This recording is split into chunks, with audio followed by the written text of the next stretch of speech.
Fala pessoal, sejam bem-vindos a mais um vídeo. Eu me chamo Felipe Udi, sou analista CNPI número 2434. No vídeo de hoje nós vamos estar estreando aí um tipo de análise de REITs, né? Uma análise aí mais naqueles moldes de Investor Day, mais olhando para o modelo de negócio, né? REITs e fundos imobiliários, eles não têm tantas individualidades assim como os estoques, né? Como ações, apesar dos REITs serem estoques, tá? Serem empresas. Só que eles têm algumas particularidades por investir no segmento imobiliário. Então, assim, não tem muita coisa para a gente olhar, né? Porque é questão de aluguel ou então algumas vendas, né? Dependendo do tipo de REITs. Mas a gente acompanha o modelo de negócio, ver como é que está a estrutura de capital, né? Então, espero que a gente possa estar agregando com esse novo tipo de conteúdo aí, né? Voltando a falar do exterior, faz tempo que a gente não fala do exterior. Se esse vídeo for útil para vocês, peço para vocês deixarem o like, se inscrever no nosso canal, que é muito importante, né? Para continuar crescendo. Infelizmente, a gente não tem ajuda de ninguém.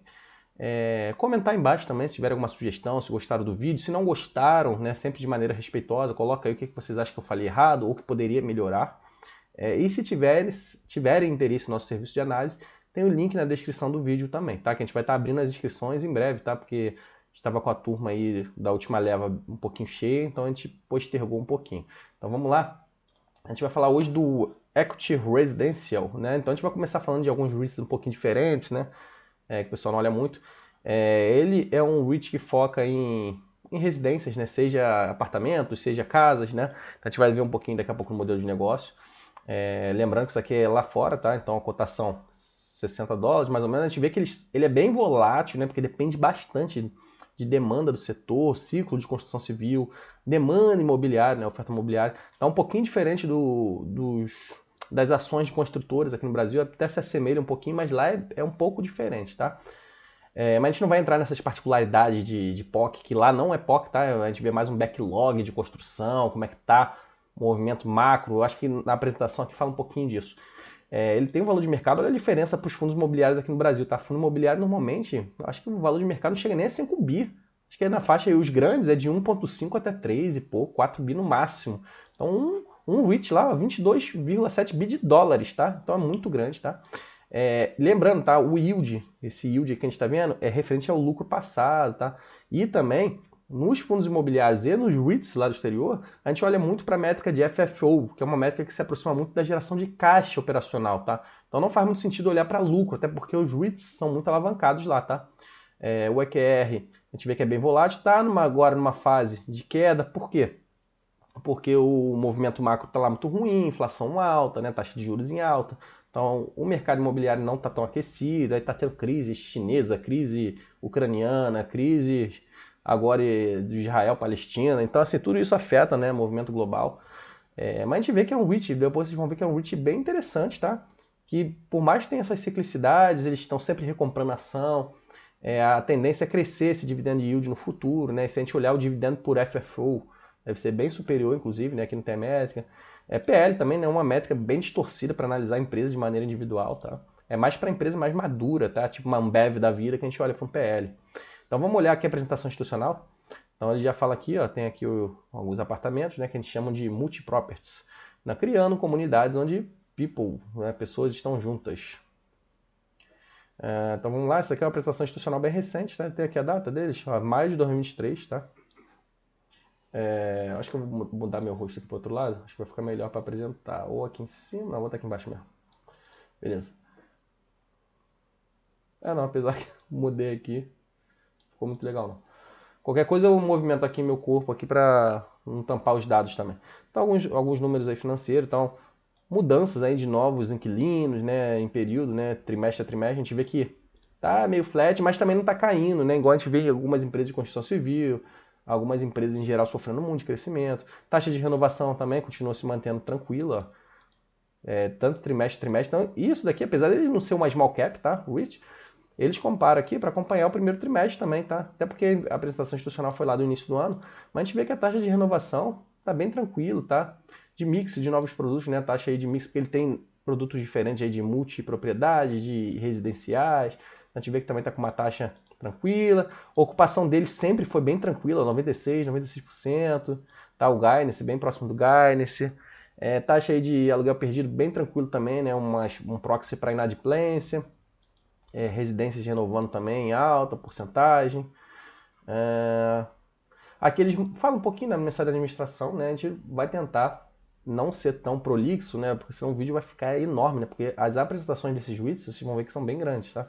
Ver que tem qual a dimensão, né? Então o negócio deles performa bem, tá? Apesar de problemas macroeconômicos. A gente tá vendo que realmente eles estão com taxas aí crescentes, né? Mesmo nesse movimento aí bem desafiador, principalmente lá fora, que tá bem forte, tá bem ruim. E eles são muito fortes nos Estados Unidos, tá? Eles não são tão fortes de maneira global. Tem até umas participações na Europa, salvo engano, a gente vai ver adiante, eu já tinha visto essa apresentação. Então eles estão entregando aqui menores entregas, né, por conta da cadeia de suprimento. Tem alguns mercados que eles chamam de mercados estabelecidos, né, que são regiões lá dos Estados Unidos, que eles são mais maduras, que eles já conseguem entregar com uma cadeia de valor um pouquinho melhor, e outras que eles chamam de mercados ainda emergentes. Mas não é porque mercado emergente são outros países não, tá? Eles estão com semi-store revenue, né, que seria uma espécie aí da renovação, de entrega aí desses imóveis, acima das expectativas, mesmo com esse movimento macroeconômico ruim. A taxa de crescimento está suavemente próxima das expectativas, né? Não está nem tão alta nem baixa. E aí, por conta disso, eles conseguiram um crescimento aí do guidance deles, né? Até o final do ano. As despesas, a gente vê que está com um percentual de crescimento na expectativa menor do que o crescimento da receita. Ponto positivo. Aqui o NOI, que é outra métrica aí que a gente vê no segmento imobiliário, também está com percentual de crescimento superior às despesas.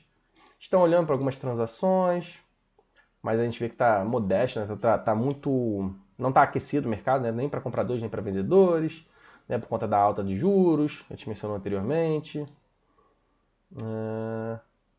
Mas, mesmo assim, o Equity Residential, né, tem performado bem durante esses períodos aí ruins, porque ele tem um baixo custo de capital e uma flexibilidade, né, nesse momento aí mais desafiador. Então é isso que a gente busca em empresas aí de construção civil, né, empresas de mercado imobiliário, né, que tem, lá fora tem essa questão de ser uma estoque, né, apesar de ser classificação de REITs, de ter uma vantagem competitiva nesses momentos desafiadores, conseguir continuar performando bem, para quando tiver uma alta de demanda, a cotação subir mais ainda, porque ele vai entregar mais lucro, né?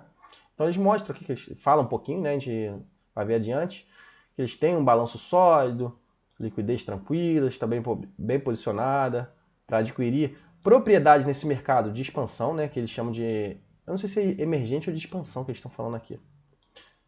E outras áreas aí em mercados estabelecidos. Eu juro que eu tinha visto alguma coisa de emergente também, vamos ver adiante.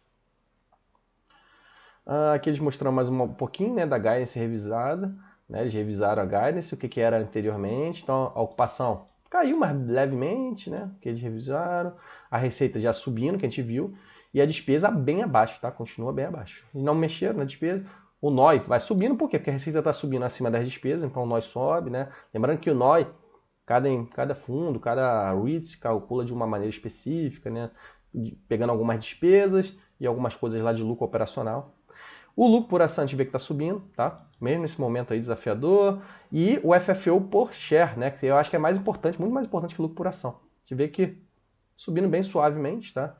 Mas isso daqui impacta para quem vai acumulando ações no longo prazo. Aqui tem o normalizado também, desconsiderando alguns custos específicos, né? Então a gente vê que a empresa vem performando bem nesse momento aí desafiador, tá? Para onde o negócio deles estão indo, tá? Então a gente fala um pouquinho, né, que no mercado lá dos Estados Unidos e em outros mercados que eles operam, né, US em Our Markets, tem um fornecimento aí por residências que está em queda, né? Não tem empresas, né, fornecendo tantos empreendimentos aí para a população crescente, tá? Então eles vêm entrando nesse mercado, né?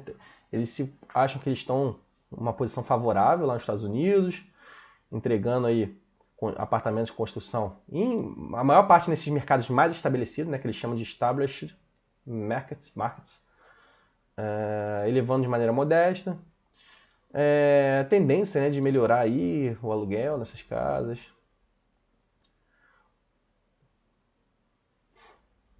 Aí eles falam um pouquinho do alto custo de uma família, né, uma família simples, e de ficar comprando uma residência, então acaba por conta da alta taxa de juros, né, por conta de pagamentos altos que tem que desprender.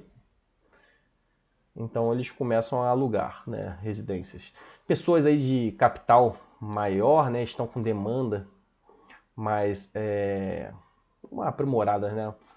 Uma demanda mais acentuada em algumas regiões, como São Francisco, depois a gente vai falar um pouquinho, lá na Califórnia.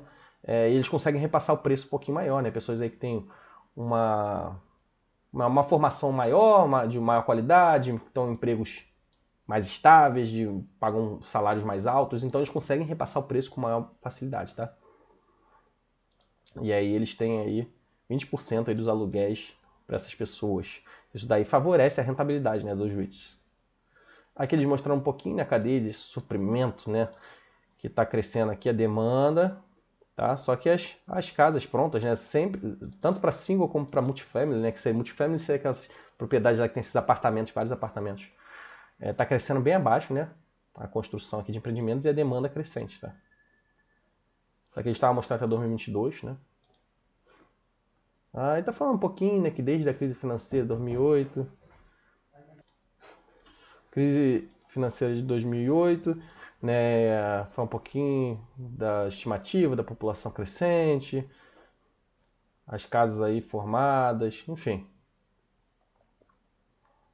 Mediana de preço, mostrando que o EQR, né, o Equity Residential, consegue repassar o preço, né, de alto, um pouquinho maior do que outros competidores, e aí aqui mostrando os lugares que são mais caros, né? Tinha falado de São Francisco, mas Nova York ainda é mais caro, né? A mediana do preço aí do que São Francisco, né? Aí tem outros lugares aí, outros que eles consideram mais baratos.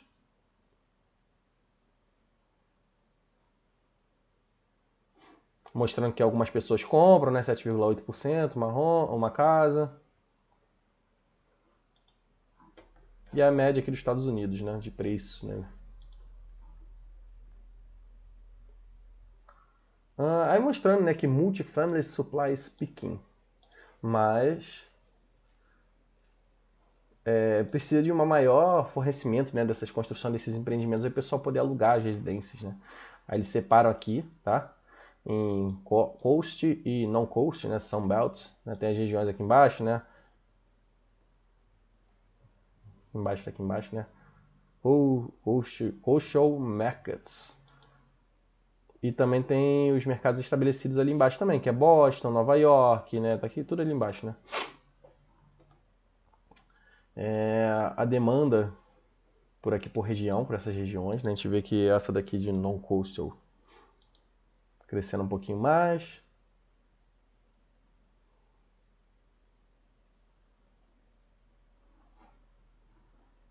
E eles falam que eles são mais competitivos, né, com as propriedades deles. A gente vê que a demanda, a distância aqui entre as residências deles, as propriedades deles, tá? O número de unidades entregues, baseado na distância das propriedades, né? A gente vê que aqui é estimado 2023, 2024, né? A gente vê que 2024 a tendência é subir um pouquinho mais, 2023 está bem em queda, tá? E antes da pandemia, a gente vê que estava mais acelerado, aí veio essa pandemia, acabou sofrendo um pouquinho, né? Mas ainda estava num patamar alto. Agora, com essa alta de juros, caiu bastante. Então, 2024 vai ser primordial para eles aí se recuperarem. Mas mesmo assim, a gente vê que os números financeiros, nos destaques lá anteriormente, eles estão bem, tá? Então, a tendência é eles conseguirem uma nova alta com números mais rentáveis, inclusive. Aqui eles falando, né? Mercados que eles estão iniciando, né? E Denver, né? Denver é um mercado aí ainda não estabelecido.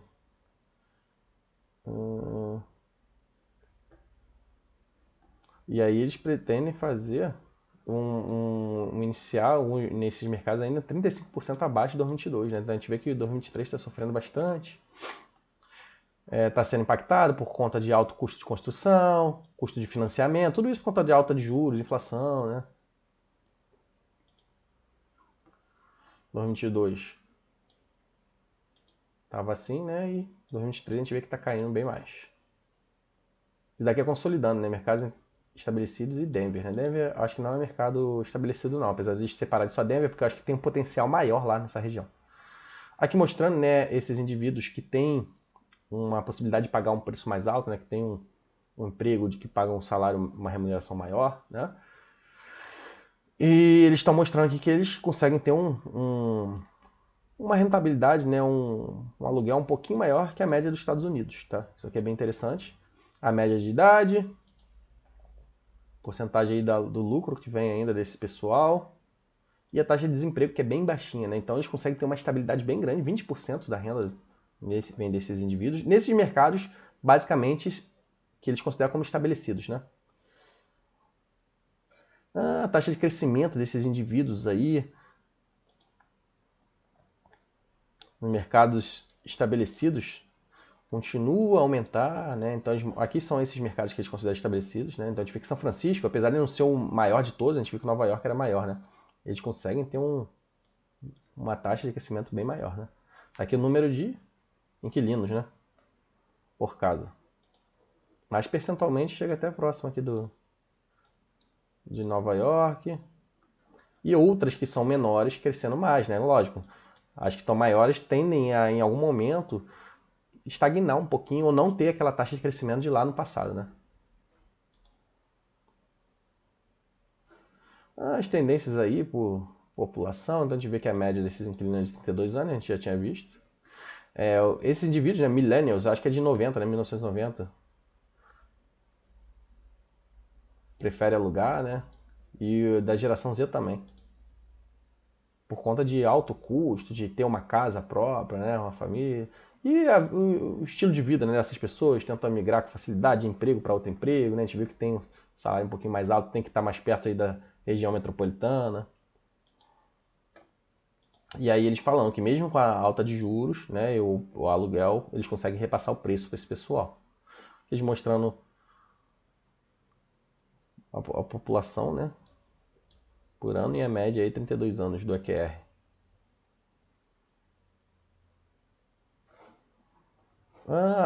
Os inquilinos deles, né, estão altamente empregáveis, né, com empregos mais estáveis, com salários crescentes. Então isso aqui eles tentam mostrar.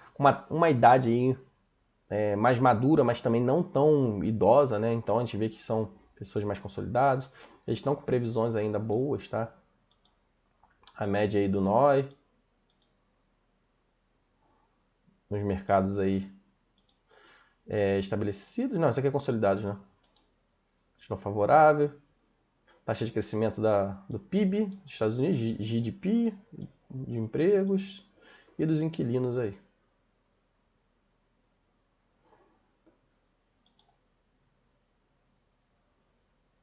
Taxa de desemprego bem baixinha.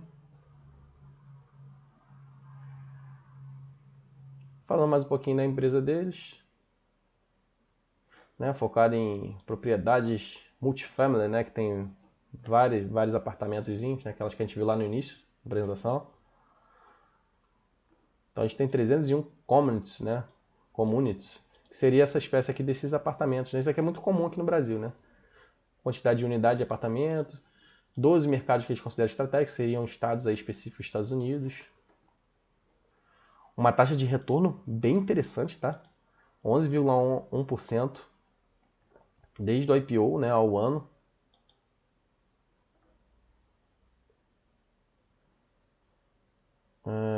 Um yield, crescimento de yield, né? Então isso aqui a gente tem que acompanhar, né?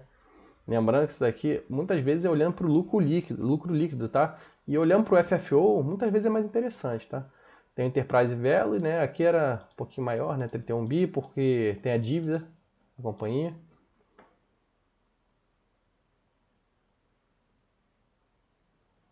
Aqui mostrando, né? O Denver está crescendo um pouquinho mais, né? Taxa de crescimento, outras propriedades. Ó, olha como o NOI vem de São Francisco, Seattle, esse Socal, não sei o que é isso. Socal, essa região. Austin, Dallas. Algumas mais comedidas, né? Que eles chamam de mercado em expansão, não era emergente, não, é em expansão, tinha errado. Né? Down Denver é o que eles estão crescendo mais, né? E tem outros aqui. Mas a gente vê que o número de propriedades ainda é bem pequenininho comparado ao mercados estabelecidos. Então o EQR, ele tem um reach, ainda tem um potencial para crescer, tá? O valor de mercado dele ainda é pequeno, né? Frente ao potencial que ele tem para pegar outras regiões do país. Até nessas regiões ali que eles consideram aqui de expansão, Atlanta, né? Então o NOI é bem pequenininho e o Denver é que está crescendo mais, por isso que eles destacaram mais. Então São Francisco tem um NOI bem grande. Esse Socal daqui eu não sei o que é isso. Cidade de propriedade bem grande, aqui, perto de São Francisco. Enfim, depois aí quem quiser dá uma pesquisada aí no Google. Eu não vou parar aqui a apresentação para olhar isso porque eu acho que é bobeira, mas é uma região aí dos Estados Unidos. Focando, né, o portfólio em cidades mais dinâmicas, com atratividade de pessoas aí com alto poder aquisitivo, né, de longo prazo. Mistura aí de lugares urbanos e suburbanos, né, por esses setores aqui de expansão. E a taxa de crescimento constante nesse pessoal com poder aquisitivo grande, né? Desde 2010 crescendo bastante, 9,8% ao ano. E aí eles conseguem repassar com maior facilidade, né?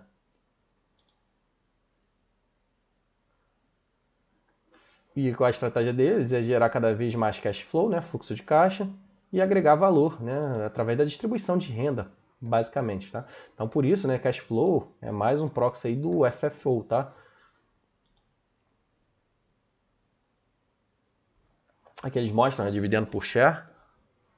Esse daqui na verdade, isso aqui não era dividend yield não, que eu tinha falado, era dividendo por share, tá? Então isso aqui é interessante a gente acompanhar, tá? Em alguns momentos tem um dividendo especial, quando tem uma reciclagem de algum ativo que eles não acham mais interessante, está sendo tão rentável. A gente vê que o yield deles em relação ao S&P 500, né, para quem compra esses ETFs também de REITs, VNQ, VNQI, né, provavelmente a QR é bem superior. Em alguns momentos pode ter um dividendo especial que eles estão declarando aqui e uma taxa de crescimento bem interessante, tá? Um payout aqui de aproximadamente 70%, mesmo com crescimento, mesmo com potencial, a gente vê que eles vão crescendo aí devagarinho em alguns mercados específicos, sem deturpar sua rentabilidade, né? Sem prejudicar a estrutura de capital, né? Então vem crescendo de maneira bem dinâmica e gerenciando esse dividendo aí, né? Então tem um potencial para aumentar esse payout no futuro, em alguns momentos distribuir um dividendo especial.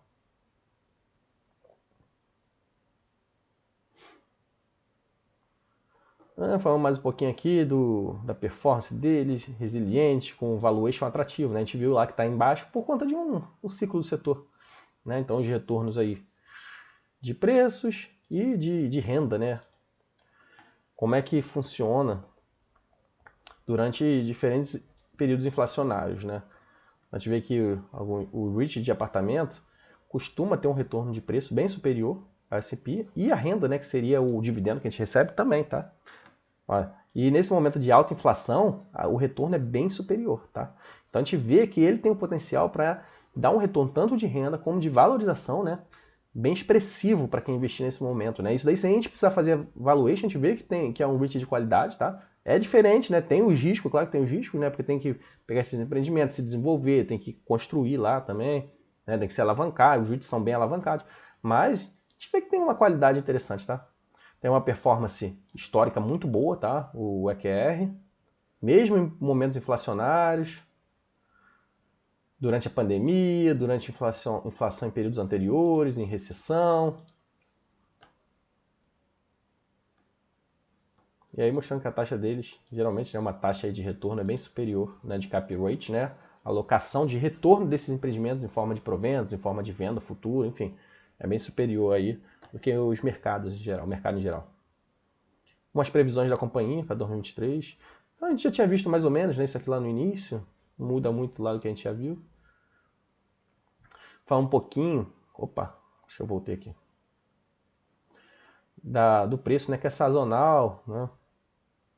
É uma sazonalidade normal e às vezes o pessoal que investe em bolsa de valores não entende isso, tá?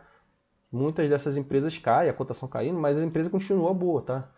A gente vê que 2023 está até superior a 2022, tá? Do ponto de vista aqui do repasse de preço. E eles falaram aqui que 2022 foi um ano excepcional, né? Teve uma demanda aí, um pico um pouquinho maior. E um ano típico, na verdade o 2023 está acima de um ano típico, né? 2022 tem uma demanda um pouquinho maior, a gente viu que a base de comparação é muito alta ainda, tá? Então a gente está acima de um ano típico aí, mesmo com esse movimento ruim, né? Que vem nesse setor, né? Que impacta bastante nesse setor. Aqui mostrando, né, taxa de crescimento aí, misturando esses mercados emergentes, mercados estabelecidos e mercados em desenvolvimento, né? Alguma coisa nesse sentido, eu sempre esqueço. Eles até separam, né, os competidores aqui nessas outras regiões Sunbelts, que a gente viu anteriormente. E o EQR é com uma taxa sempre assim, equivalente ou superior, né? Sunbelts. Na verdade, o EQR estava um pouquinho abaixo, né, no primeiro trimestre, mas em abril se equiparou.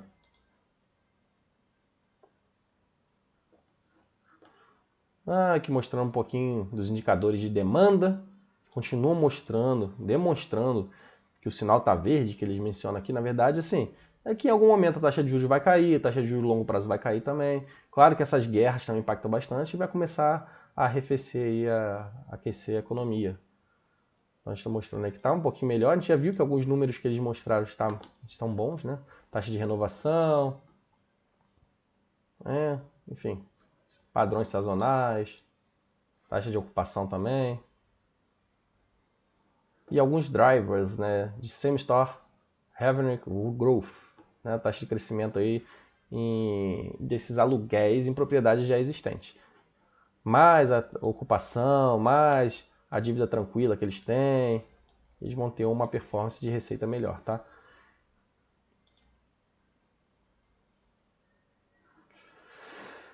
Mais uma vez, aqui comparando o EQR com a média de competidores.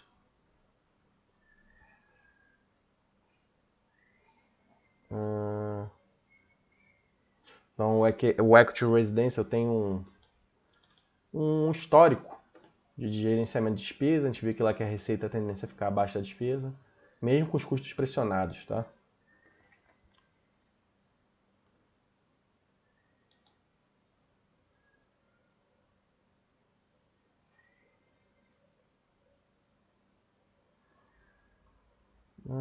Aqui é mostrando a despesa, né? A despesa dos seus concorrentes, né? Driver Superior Expense Performance. Então, os competidores estão com despesas maiores. Então, eles pegaram aqui alguns competidores. Aqui embaixo tem a VB. A VB é famosa, né? Então, eles sempre abaixo aí. Tanto no Guidance como no ano passado, né? Aqui mostrando, né, mais alguns Multifamily Competitors e Single Family, né? Single Family seria uma residência única. Então, o EQR, uma margem de geração de caixa bem superior, tá? Nos dois casos, claro que tem um mix também, o EQR, tá? Alocação, dá uma olhada aqui, como é que passei? Abordagem deles, tá? É sempre fazer uma revisão do portfólio, né? Então, em alguns momentos pode ter uma venda, isso daí vai revitalizar, vai ter um ganho não recorrente, focado numa performance futura, com melhor risco, né? Menor risco, enfatizar, né? Focar na geração de caixa, em inquilinos que têm uma renda um pouquinho melhor, uma estabilidade empregatícia, sempre evitar altos custos, né? A abordagem que eles não empregam, né, é deteriorização, né, piora, né, da sua residência, a qualidade da residência, em fundos exclusivos aí de multifamily só, né, então eles operam em mais de um tipo de propriedade, em mais de um tipo de segmento. Sair de uma maneira, como é que eu vou dizer, imediata, né, de algum mercado que eles existem, eles vão saindo devagarinho, sempre de maneira comedida. Eu acho que é interessante isso, porque até a gente, quando investe em uma empresa, eu acho que não é interessante a gente sair de uma vez, só não sei que esteja muito ruim, alguma coisa muito ruim. E nunca ficar olhando para a próxima coisa, né? Sempre planejando, com cuidado, o seu portfólio, tá? Para não dar um tiro no escuro. Então, eles têm algumas estratégias. Aqui que eles falam bastante, ó, mercados de expansão, a gente já viu lá anteriormente, e mercados estabelecidos. Então, a gente foca em algumas aquisições, em desenvolvimento também de algumas propriedades, na construção, né, melhorar a região, determinada região, onde está a propriedade, a estrutura de chegar naquela região, né, as ruas, enfim. E índice de renovação também. 80% do portfólio deles está nesses mercados estabelecidos, mas eles têm um potencial para crescer nesses mercados ainda que estão eu até esqueço, né, em expansão. E aí eles olham para algumas aquisições aí, reciclagem de capital. evitar diluição de acionista também, segurar ativos que são muito bons no longo prazo, essas taxas de renovação, onde que as taxas de renovação são altas, criar uma sinergia aí entre empreendimentos nesses mercados não estabelecidos ainda, maximizar a geração de caixa, enfim, e reduzir o risco em geral. Falando mais um pouquinho da alocação deles. Falando em mercados, expansão, são 20% do EQR. Então eles analisam com calma, vai crescendo devagarinho, algumas características-chave nesse mercado, onde a demografia, né, o número de habitantes está crescendo, minimizar e aumentar a escala.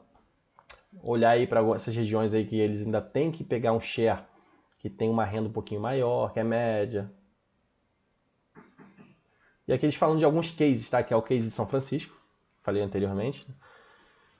Eles costumam ter uma taxa aí bem superior que os Estados Unidos em geral. Taxa de aluguel, ó, um pouquinho maior.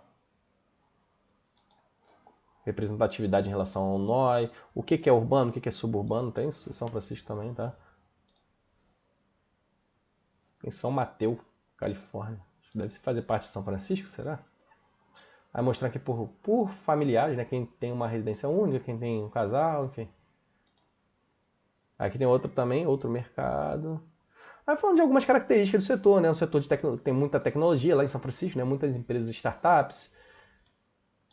Aumentar essa questão de multifamily, né? A gente viu ali que é mais pessoas solteiras ou casais também. E emprego lá é muito bom, né? A ocupação, enfim. Deixa eu beber só um pouquinho de água aqui, que esse vídeo aqui vai ficar, essa série de vídeos vai ficar longa, tá?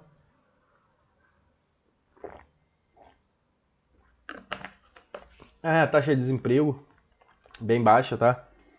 E tá tranquilo, tá? Nessas empresas grandes que eu falei que tem lá em São Francisco, Amazon, Microsoft. A gente vê que o número, né, de pessoas sendo demitidas está caindo, né? Já foi maior. E eles estão começando a empregar de novo, né? Isso daí é algo que aconteceu aí quando começou a subir a taxa de juros. Muitas dessas empresas grandes, Microsoft, Google, Facebook, que é chamado de Meta ali, estava demitindo, né? Até aqui, ó, Meta demitindo mais. Mas eles já estão com números bem superiores do que 2019, mesmo assim ainda, e já estão voltando a contratar, tá? A Covid também impactou bastante, né? Por conta dessas empresas tecnológicas, muita gente de home office, muitos serviços digitais. Então eles estão com demanda maior lá em São Francisco. Aqui mostrando, né, que é uma capital aí, Bay Area, né, que tem empresas aí de TI, tem os investimentos um pouquinho maior, aí falando um pouquinho de algumas empresas específicas que tem lá, tecnologia. Aqui o case de Seattle, que já é um mercado que eles estão querendo expandir, tá? Então eles têm uma taxa também. Na Seattle, eu acho que eles já estão, né? É Denver, né? Aqui também é um mercado estabelecido, né? Eles têm também uma taxa de renda um pouco superior, né? Aqui a gente vê que família é bem diferente do que lá, né? Apesar de ainda as pessoas sozinhas ainda é bem superior. E alguns empreendimentos, a maior parte desses multifamily, né? Que são esses apartamentos aqui.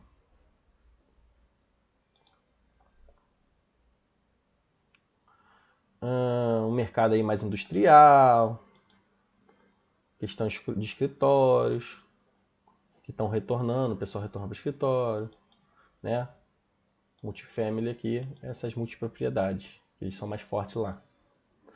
Tem um mix, né? E aí fala um pouquinho de algumas empresas que tá também em Seattle.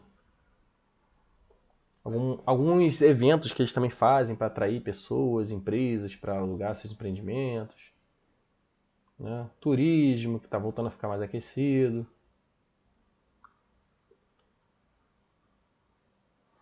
E voltando àquele driver, né, de crescimento de despesa, né, que a gente vê que o EQR está abaixo dos competidores em geral. Por conta que eles falam de inovação, né? Eles estão com algumas plataformas também para gerenciar os custos, para gerenciar como é que está a contabilidade, como é que está a ocupação, né? Sistemas digitalizados, né, para ter um contato mais próximo com os inquilinos através de aplicativos, através de sistemas próprios. né? Isso daí consegue controlar as despesas, né? Então, é tudo uma questão de gestão, né? Eficiente. Né? E essa parte aqui eles falam um pouquinho dessa parte de tecnologia, né? Então, o que eles faziam, né? Gerenciamento aí de repasse de preço através de sistemas de inteligência, né? Não sei se inteligência artificial entra nesse contexto, mas tem algumas plataformas para saber comparar o preço de determinada região com seus parceiros, assinatura digital, né? Tecnologia para reduzir custos de um monte de papel. Então isso aqui eles fizeram lá desde 2005, 2008, aí tudo que eles vêm fazendo agora, né? Casa inteligente para reduzir custo lá de energia, construção inteligente também, não sei o que seria essa construção inteligente, análise de dados, né? Wi-Fi aí amplo, né? De repente distribui para essas multipropriedades, plataforma de voz, né? De repente bota esse telefone também tudo integrado. Isso tudo reduz um custo ali, um custo aqui, né? Nas propriedades. Quando tu vai somando no total, isso daí percentualmente tem uma gestão mais eficiente do que os seus parceiros, né? Tem até a questão aqui, ó, a inteligência artificial para aluguel aí dos empreendimentos. Vendas, né? Mais fáceis, né? Não é móvel, né? Mobility, né? Mobilidade nas vendas. Enfim, bem interessante que a empresa está sempre antenada, né? Dashboard para acompanhar, métricas de gerenciamento de despesas, então deve ter um quadro de funcionários lá que fica só olhando para essas métricas, olhando para o dashboard, aí faz contato com o inquilino, faz cobrança, enfim. Então a gente vê que a empresa está bem antenada nesses processos, tá? Os processos digitais. Eles falam um pouquinho mais desse modelo de operação deles, que está sempre sendo melhorado. Tem um pouquinho de outsourcing, né? Contratação de funcionários. Aí foco em inteligência artificial, em gestão de dados, gerenciamento de clientes, casa inteligente, um fluxo aí de processo, workflow. E aí, com isso, eles conseguem incrementar o NOI de 30 a 35 milhões, tá? Eles ainda veem potencial para crescer no futuro, tá? Então, bem interessante isso que a empresa vem mostrando. A gente não vê fundo imobiliário falando disso, né? Fundo imobiliário quer construir, quer pegar um empreendimento lá, comprar, né? Geralmente a gente compra e aluga aqui no Brasil. É só o de desenvolvimento que eles constroem. Ter toda essa visão assim de uma empresa de gestão para reduzir caixa, né? Nem shopping a gente vê isso nesses grandes empreendimentos. É muito interessante isso aqui, porque tu vai pescando um pouquinho ali numa propriedade específica, outra ali. E esse REIT, né, o Equity Residential, como ele tem várias propriedades dentro de um prédio grande, por exemplo, eles conseguem enxugar custo em cada propriedadezinha dessa. Isso daí vai aumentando bastante o NOI, tá?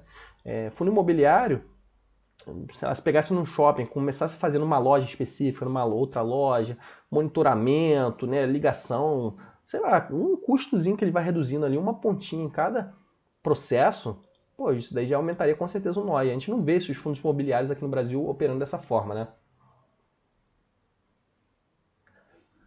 Algumas pesquisas que eles fazem também, as respostas, 28% da resposta, enfim, eles também estão fazendo essa pesquisa. Sempre bom fazer esse contato com o cliente para saber como é que está, né, a visão, né, do gerenciamento de clientes.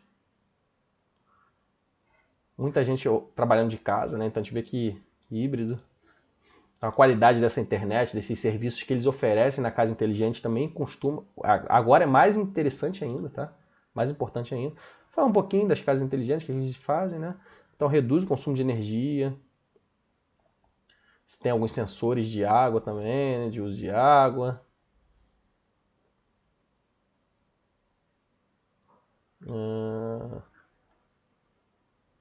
IoT, né? Tudo conectado.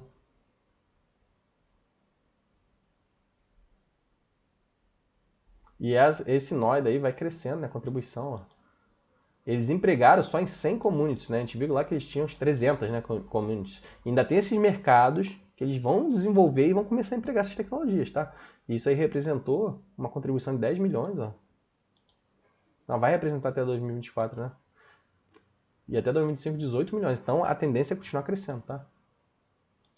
E mais alguns aí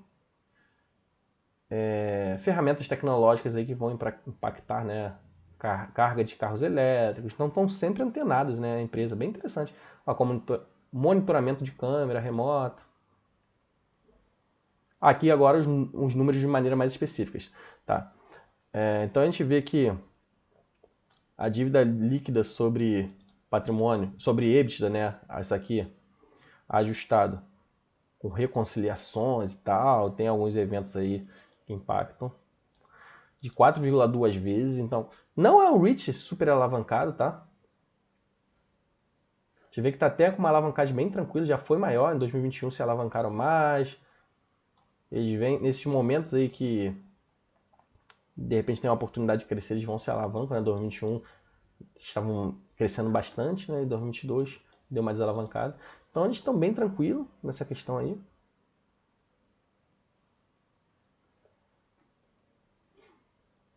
Aqui destrinchando um pouquinho da dívida deles. Tem dívida que eles chamam de segura, cobertas, né? E unsecured. Alguma disponibilidade que eles têm para caixar. Para caixar, ótimo que eu fui ler cash aqui. Para sacar, né? Esses bancos de financiamento, né? Enfim. E o dinheiro em caixa, né? Que é bem pouquinho que eles têm dinheiro em caixa. E tem uma disponibilidade grande aqui se eles quiserem pegar. Por isso que eles botaram aqui essa parte, mas não é isso tudo que eles têm de caixa não, tá? Tem uma nota de crédito alto também. Porcentagem de dívida em relação aos ativos bem suave, 27%.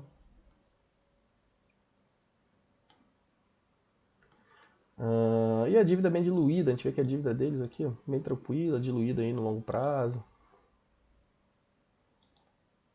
Tem uma liquidez bem tranquila também, tá? Aqui falando de ESG, a ESG nunca é tão importante assim pra gente, né? Isso aqui não impacta muito nem no número financeiro, nem no ponto de vista de eficiência, a não ser que eles pegassem, reduzir o consumo de água de alguma forma, vai reduzir as despesas ali em cada empreendimento, né? A não sei nem se eles falam muito disso, energia também. Eles fazem parte aí de alguns parceiros, né? Alguns selos que eles ganham de governança também, pessoas participando, tipos de gênero e de cor diferentes, né?